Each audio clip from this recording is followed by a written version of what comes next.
केशव नगर राज्य के एक छोटे से गांव में हरिराम नाम का एक सीधा साधा, मेहनती और ईमानदार किसान अपनी पत्नी के साथ खेत में बैठा हुआ था। देखना, हमारी फसल इस साल बहुत अच्छी होगी। हाँ, क्योंकि मेरी मेहनत के साथ साथ मेरे खेत की जमीन पर तुम्हारी मेहनत का पसीना भी शामिल है अर्चना। हाँ। नहीं, सारे गांव में केवल तुम ही मेहनती और ईमानदार हो। तुम्हारे पास जमीन तो कम है, लेकिन तुम्हारा दिल बहुत बड़ा है। कुछ देर बाद दोनों पति पत्नी घर चले गए।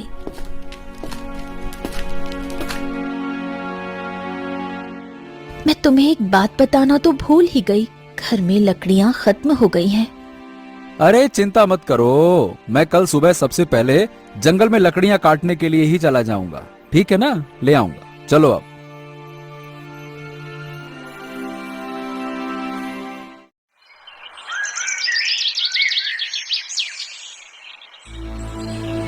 अगली सुबह हरिराम लकड़ियां काटने के लिए जंगल चला गया।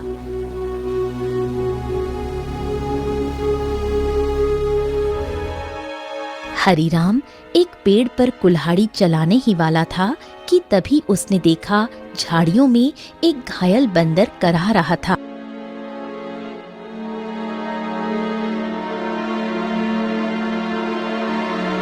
हे भगवान, बाप रे, इस बंदर को तो लगता है किसी ने बुरी तरह से घायल कर दिया है। जरूर किसी जंगली जानवर ने इसके ऊपर हमला किया होगा। बताओ भला, बेचारे का हाथ खून से भरा हुआ है। ओहो हो। हरिराम बंदर के पास बैठा था। काश तू बोल सकता तो बता सकता कि तेरी तकलीफ कहाँ है। फिलहाल तो तेरे हाथ में खून दिख रहा है, लेकिन जिस तरह से तू दर्द से तड़प रहा है ना, बाप रे, तकलीफ तो कहीं और ही है। उसी समय वहाँ एक साधु आ पहुँचा। कौन हो तुम और बंदर से क्या बातें कर रहे हो? प्रणाम साधु महाराज, मैं तो बस लकड़ियां काटने के लिए जंगल में आया था। इस घायल बंदर को देखा तो इसके ऊपर तरस आ गया। लगता है किसी जंगली जानवर ने हमला किया है इसके ऊपर। देखिए ना, इसके हाथ से खून बह रहा है, लेकिन जिस तरह ये दर्द से तड़प रहा है, मुझे तो लगता है कि इसे कहीं और ही तकलीफ है। बहुत कम इंसान होते हैं जिनके मन में जानवरों के प्रति इंसानियत होती है। रुको रुको रुको। ओम। इतना बोलकर साधु मंत्र पढ़ने लगा। अचानक रंग बिरंगी किरणों से बंदर का जख्म सही हो गया। हाँ, अब ये बंदर तुम्हें बता सकता है कि इसकी तकलीफ कहाँ है। इतना बोलकर साधु वहाँ से चला गया। बंदर उठकर खड़ा हो गया। मेरे कंधे में बहुत दर्द हो रहा था। हाँ, अब अच्छा लग रहा है। एक शेर ने मुझ पर हमला किया। मैं बचने के लिए दूसरे पेड़ में कूदा। शेर का पंजा मेरे हाथ में लगा और मेरा हाथ घायल हो गया। मैं पेड़ ही नहीं पकड़ पाया और मैं जैसे ही नीचे गिरा, बाप रे बाप, मेरे कंधे में बहुत चोट लग गई थी। अरे, तुम तो बिल्कुल मनुष्य की आवाज में बात कर रहे हो। ये कैसे संभव हुआ? जब साधु ने मंत्र पढ़ा ना, तब मुझे ऐसा लगा कि मेरे अंदर बात करने की शक्ति आ गई है। मैंने बोला और मेरी आवाज तुम तक पहुंच गई। लगता है ये चमत्कार साधु बाबा ने किया है। हाँ।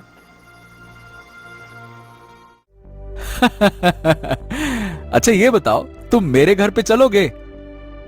ओहो, अब तुमने मेरी जान बचाई है, तो अब तो मैं तुम्हारे साथ ही चिपक गया हूँ। मतलब मैं तुम्हारे साथ ही रहूंगा। और क्योंकि मैं इंसानों की तरह बात करने लगा हूँ, तो मैं बंदरों से अब तो अलग हो गया हूँ ना। क्या करूँगा उन बंदरों के साथ रहकर? अब तुमसे बातें करूँगा जी भर के। चलो, तुम मेरा कोई अलग नाम भी रख सकते हो। बताओ बताओ, मेरा क्या नाम रखोगे? बड़े मजे की बातें करते हो तुम। चलो ठीक है, मैं तुम्हें आज से गोलू कह के पुकारूंगा। क्यों, कैसा नाम है? अच्छा नाम है ना? हाँ, अच्छा नाम है। चलो चलो चलो चलो, घर चलते हैं।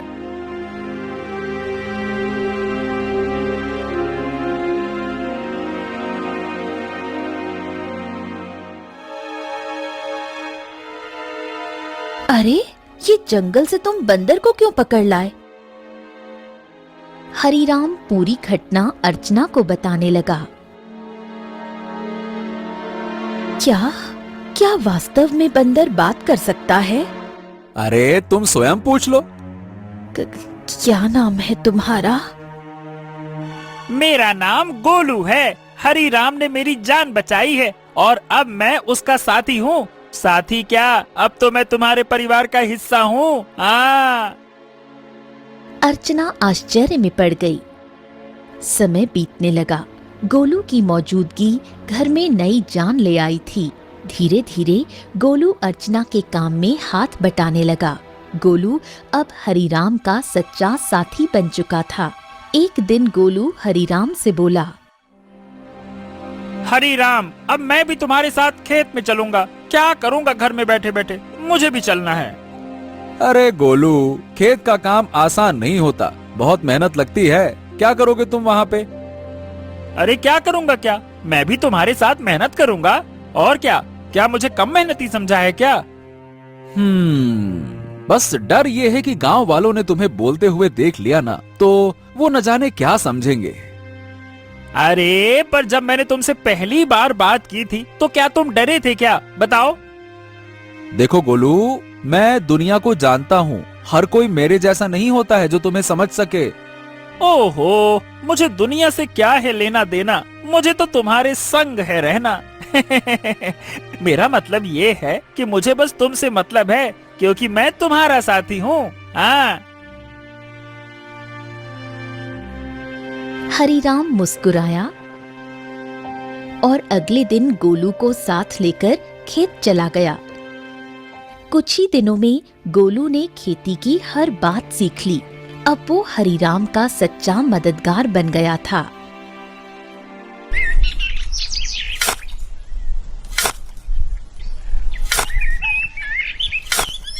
हरीराम, अरे आज की मिट्टी तो बहुत भारी लग रही है।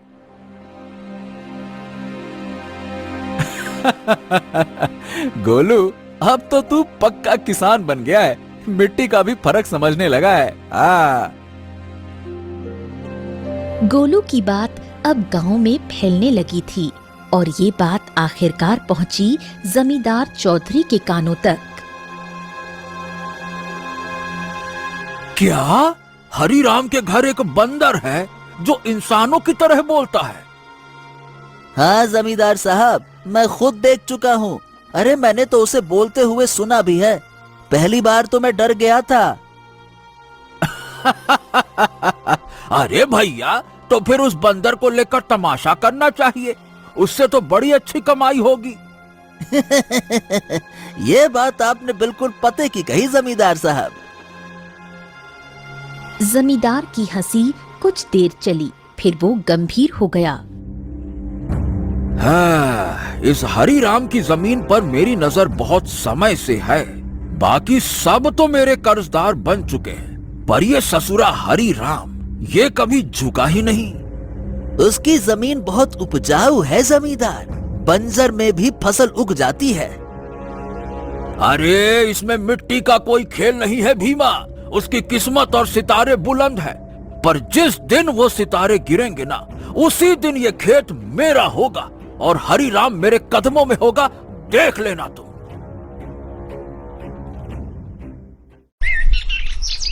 समय ऐसे ही बीतने लगा। एक दिन हरीराम और गोलू जब खेत से घर लौटे तो आंगन में बैठी अर्चना को देखकर दोनों के चेहरे पर चिंता की रेखाएं खिंच गईं। अरे अर्चना, क्या हुआ? ये कैसी खांसी है?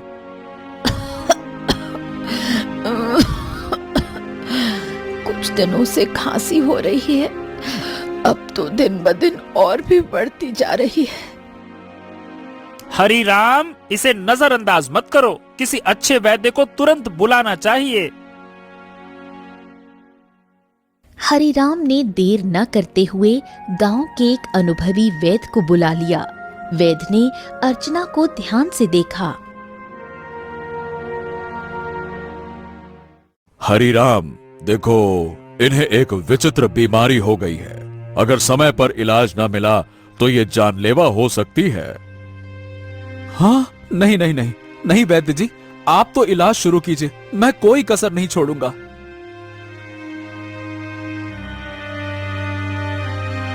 उस दिन से हरिराम का सारा धन अपनी पत्नी के इलाज में लगने लगा। हफ्तों बीतते गए और एक दिन ऐसा आया जब उसकी सारी जमा पूंजी खत्म हो गई। उस दिन हरिराम घर पर अकेला बैठा था।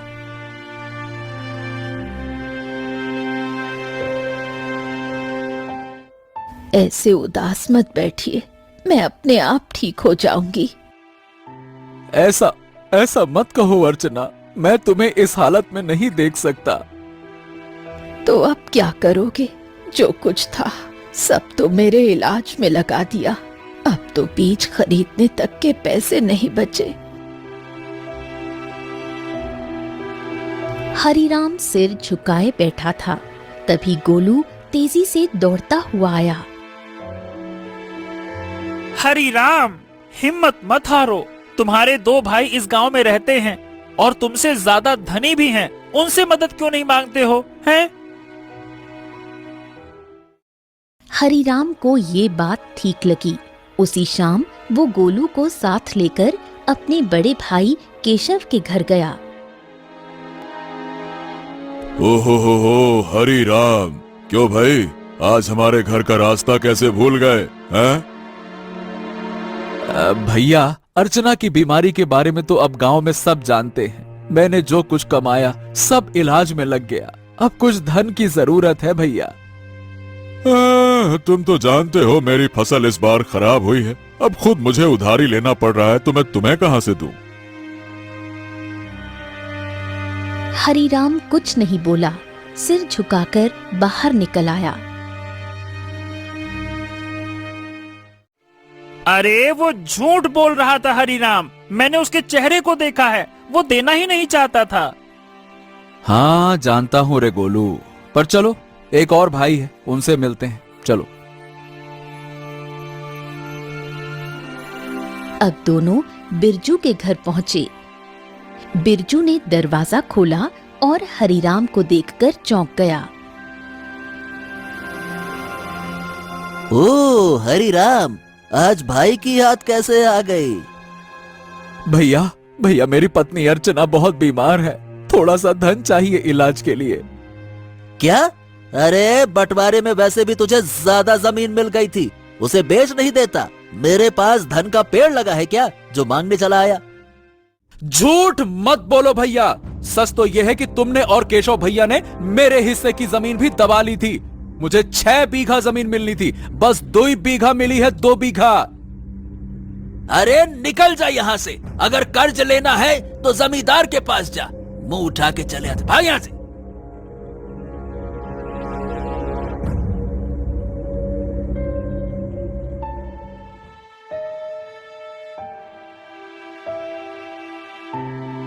कैसे भाई हैं तुम्हारे हरिराम, एक भी मदद को तैयार ही नहीं है।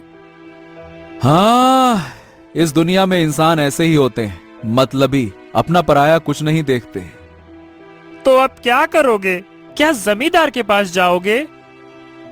हाँ, मजबूरी है गोलू, मैं नहीं जाना चाहता था, इसीलिए तुम्हारे कहने पे भाइयों के पास गया। अब तुम ही बताओ, मेरे पास और क्या रास्ता बचा है, बताओ।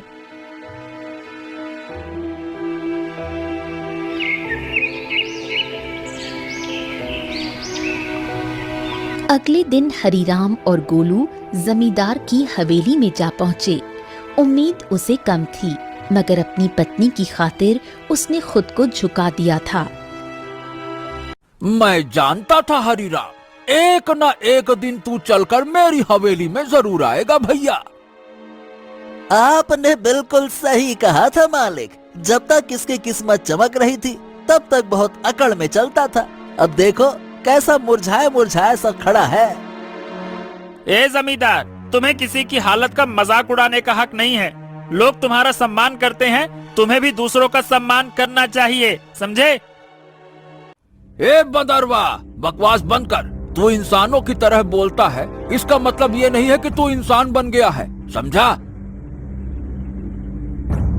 हाँ भैया हरिराम, बताओ बताओ क्यों आए हो? क्या बताएं, आपको तो सब पता है, मेरी पत्नी बीमार है, सारा धन इलाज में चला गया, कुछ धन की आवश्यकता है। अच्छा, धन चाहिए तो भैया मेरी शर्तें सुन लो। ब्याज 50% और बदले में कुछ गिरवी रखना होगा। हाँ, मेरे पास कुछ बचा है क्या जो गिरवी रखूं? जो सोने के आभूषण थे वो भी इलाज में बिक चुके हैं। अरे है ना, क्यों नहीं है? तेरे पास 2 बीघा जमीन है, भैया उसे गिरवी रखो। वक्त पर कर्ज चुकाएगा तो जमीन तेरी वरना मेरी, सीधा हिसाब। बोलो भैया। हरीराम सोच में पड़ गया। उसे अपनी पत्नी का जीवन बचाना था, मगर कीमत बहुत बड़ी थी। अरे ये तो सरासर अन्याय है। तुम किसी की मजबूरी का फायदा उठा रहे हो। ऐसे तो हरीराम कभी कर्ज ही नहीं चुका पाएगा। ए हरीराम, पहले तो तू इस अपने पालतू बोलने वाले बंदर को ले जा यहाँ से, नहीं तो मेरा मन बदल गया तो हो गया तेरा काम। जब से आया है पटर पटर पटर पटर। चुप कर। हरीराम चलो मेरे साथ, ये कर्ज मत लो, चलो। गोलू, मेरे पास अब और कोई चारा नहीं है। अरे तुम बस चलो तो, मैं तुम्हारी मदद करूंगा ना। हाँ चलो मेरे साथ। हरीराम गोलू के साथ चला गया। हवेली के भीतर जमींदार और भीमा गुस्से से खौल रहे थे। ए मालिक, हरीराम तो हाथ से निकल गया। अरे चिंता मत कर बेटा, मजबूरी उसे फिर लौट आएगी। कितना दूर जाएगा वो?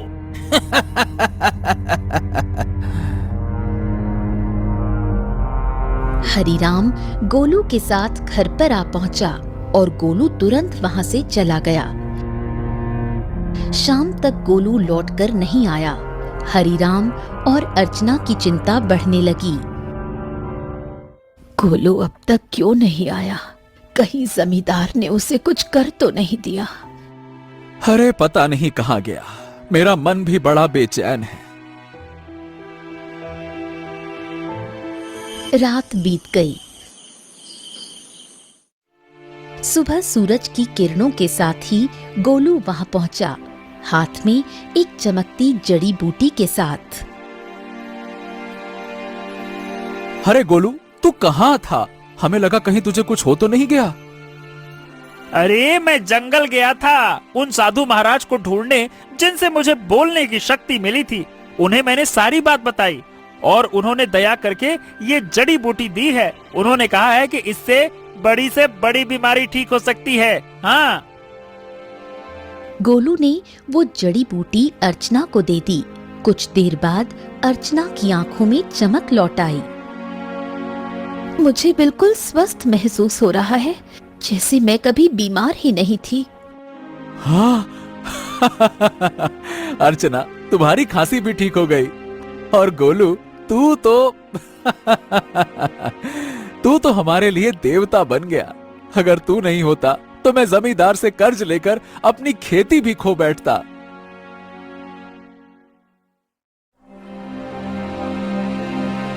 हाँ, अब मेरी पत्नी तो ठीक है, लेकिन खेत में बीज डालने के पैसे तक नहीं बचे। मैं जानता था कि अर्चना के ठीक होने के बाद तुम्हें बीज की जरूरत पड़ेगी, इसीलिए मैं साधु महाराज से बीज भी लेकर आया हूँ। हाँ, ये देखो। क्या बीज? हाँ, उन्होंने ये चमत्कारी बीज दिए हैं। अब देखो, अगर तुम इन्हें अपने खेत में बो दोगे तो ऐसी फसल उगेगी जो पूरे राज्य में किसी ने नहीं उगाई होगी, और सबसे पहले तुम्हारी फसल ही तैयार होगी। हाँ, मजा आ गया ना? इतनी जल्दी? हाँ, लेकिन एक शर्त भी दी है साधु महाराज ने। जब तुम्हारा समय अच्छा हो जाए तब तुम उन लोगों की मदद करना जो जमींदार के कर्ज में दबे हुए हैं। अरे मित्र गोलू, गोलू गोलू गोलू, तू मेरा सच्चा साथी निकला। हम दोनों मिलकर अच्छे से खेत में फसल बोएंगे। चल मेरे भाई।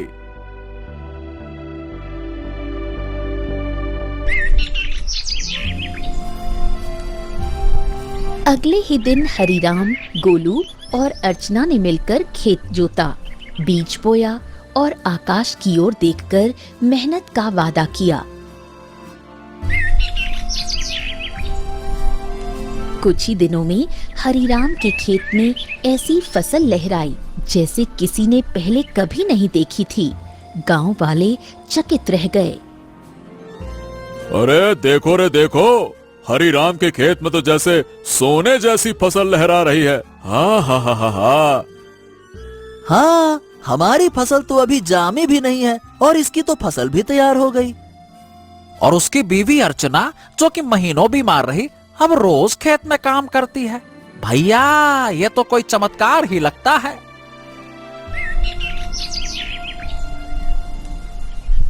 कुछ दिनों बाद हरिराम की किस्मत बदल गई। चमत्कारी फसल ने उसे गांव का सबसे सफल किसान बना दिया। बाजार में उसके नाम की चर्चा फैल गई। हरि राम, जपो राम नाम, बन गया तू धनवान। जो सोचा था वो हो गया सच। हाँ, वाकई में सच तो हो गया, लेकिन अब बारी है गोलू वादा निभाने की, उन सब की मदद करने की जो जमींदार के कर्ज में डूबे हैं। हाँ बिल्कुल, चलो आज से ही शुरुआत करते हैं। अपने गांव का बिंदेसर का खेत सबसे पहले छुड़ाते हैं। चलो।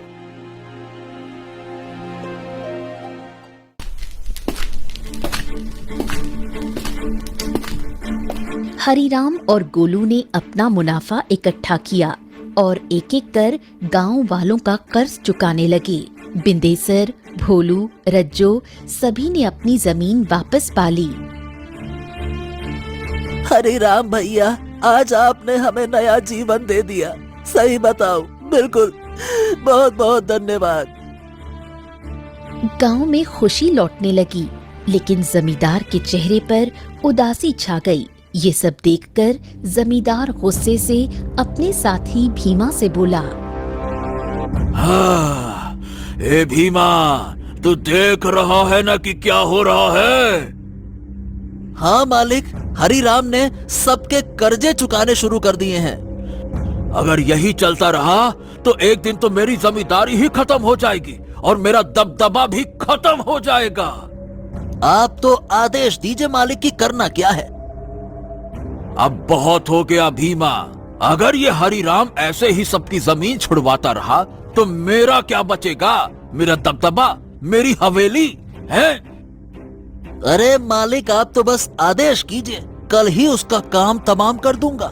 सब खेत में काम करते हैं, वही खत्म कर दूंगा। कहिए। खून जमीन पर गिरे ऐसा मारना साले को, ताकि सबके दिल में डर उतर जाए। जा, हरिराम को मिटा दे, जा।